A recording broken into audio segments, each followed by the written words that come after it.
head on over to Amazon and buy your copy of Trauma Bonded, a true story of navigating attachments forged in complex PTSD by me, Sarah Westbrook. Well, and real accountability comes with a real understanding of what it meant. It can't just be, yeah, I get it. I'm sorry that happened, right? It has to be, I understand. Well, what's ironic to me is the very next step is don't do it again. Well, frankly, if you want to not do something again, one of the most powerful ways to do that is for you to understand why it hurt the people that it hurt. Because frankly, I don't want to hurt you. You're my spouse. I love you. I want us to have a positive relationship. If I can understand how what I did hurt you, I'm much more likely to avoid it in the future. So I agree with you 100%. In sexual perpetrator rehab therapy, one of the primary goals that the therapist has is to have the perpetrator connect with the harm that they caused the victim. Now, in those situations, the perpetrator does not get access to the victim to apologize. Right. That is, no. That's not how that goes. It has its limitations, but the understanding does not. If you can understand, that does not have its limitations. But one of the primary things that we utilize is empathy training in order to prevent it. And I mean, go if you want to know my feeling on rehabbing true sexual predators, go listen to my podcast from last November about this, maybe it was last October, the 7 years of sex abuse cover-up story. I say some things in there that are more influential. Well, and if you think about Jesus Christ, one of the reasons that we feel Jesus Christ understands us, both in Mormonism and in Christianity, is because somehow, through the atonement, he was able to suffer and feel everything that we have suffered. That is about building true and complete empathy. Whether or not you believe that happens, that is what is being taught, is that Jesus has true and complete empathy for us because he has felt everything that we've felt. He's gone through what we've gone through. That's understanding. That's understanding where I am, which allows him to have the empathy that Christianity claims that he has. Right. Well, and that's how I always interpreted it. But that's not how most of Christianity interpreted it. Like the idea that Jesus has perfect empathy for us because of his garden thing was always a beautiful doctrine to me. But I don't think Jesus actually needed to be in the garden. Like the whole idea that a father would harm his son. Right. Different conversation purpose. For sure. Yeah. Now I'm getting all squirrely over here of, I really like Wendy Wilcox Jensen recently posted in her group, the Empowered Former LDS, posted something along the lines of, I don't believe in Jesus the way I used to. He's no longer my leader, but my teacher. I look to the figure of Jesus in the Bible to instruct the way that I treat other people, but no longer as a man that had to come here, that had to be harmed in order for me to succeed, because that's really toxic. Right. But the idea that what he did is the ideal way to love humans in a godlike manner, that part she can get behind. And I thought her post was absolutely beautiful and brilliant. And I love Wendy. She is very thoughtful in what she puts out. So anything else we need to discuss for emotional control? I don't think so for the loading of the language piece, but I wanted to talk about how loading the language and controlling one's emotional response does something that Luna Lindsay talks about as dispensing of existence. And so, again, I'm going to read this right out of Luna's book. They are quoting Hassan in his book, Releasing the Bonds.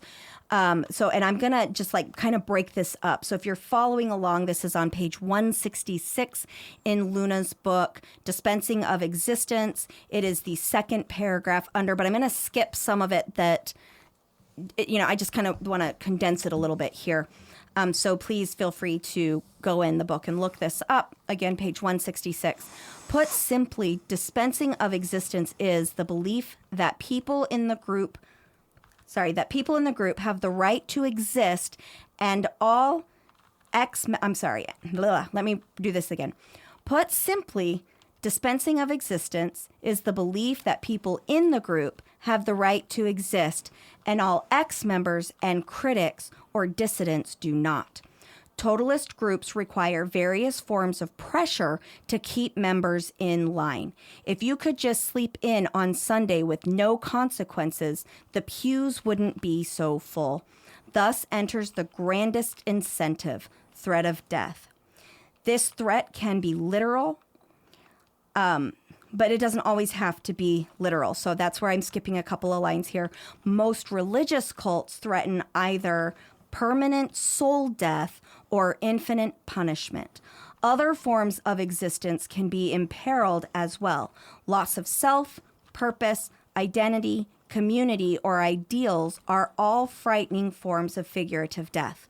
Many reason that the significance of this life is nothing compared to the next, and that some ideals are worth dying for. And I would add, some ideals are worth treating people like shit for.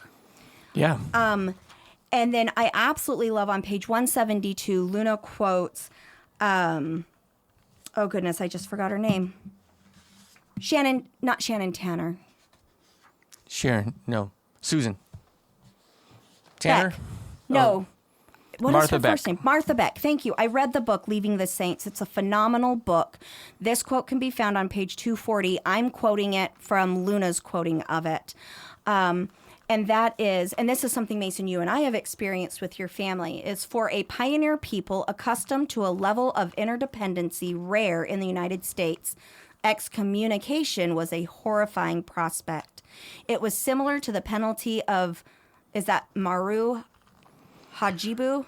Mura Hachibu, I think is how you say it, but I don't know how for to sure. say that word. Sorry. I apologize.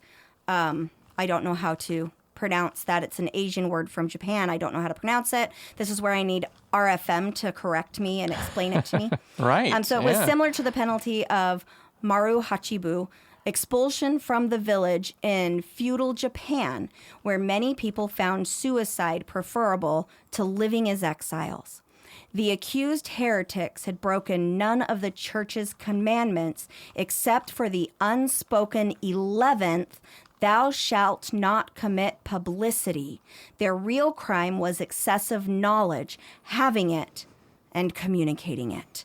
And I feel like that's what's going on to a lot of us who are speaking out in this post-Mormon or ex-Mormon or post-religion, organized religion space, is as we speak out, we get punished for having a different knowledge or a different opinion and publicizing that we have a different opinion. Like Mason, your brother told you the other day that you're basically declaring war on the church. And the reason that I feel loaded language and dispensing of existence are so intertwined is the example of, if you call me an apostate, those people within the community are trained to dehumanize me. I'm noted as dangerous, untrustworthy, misled, deceived, evil. And what ends up happening is, instead of people wanting to engage with different information or difference of opinion, even when that difference of information may be historically and objectively factual, they're not willing to engage in it because the person that is talking about it is an apostate. But then you're caught in that double bind of anybody who talks about it is considered an apostate because the truth is anti fill in the blank, in our case anti-Mormon, but it could be anti-Scientology, anti-Jehovah's Witness, anti whatever goes against the group think of the cult. And you can't talk about it because, and we both had this happen. Well, the one thing I know is that I know that this church is true, right? You're talking about this emotional experience. Let me read something. This is from Boyd K. Packer. And again, from Luna's book on page 257. There is no such thing as an accurate, objective history of the church without consideration of the spiritual powers that attend this work. There is no such thing as a scholarly, objective study of the office of bishop without consideration of spiritual guidance, of discernment, and of revelation. That is not scholarship. Accordingly, I repeat, there is no such thing as an accurate or objective history of the church which ignores the Spirit. In other words, you cannot separate the way that you feel about the church from the scholarly look that you might give the church. Right. And that's just, again, it's the, I only listen to it for the beat. I can't pay attention to the words. If I pay attention to the words, I might not want to listen to this anymore.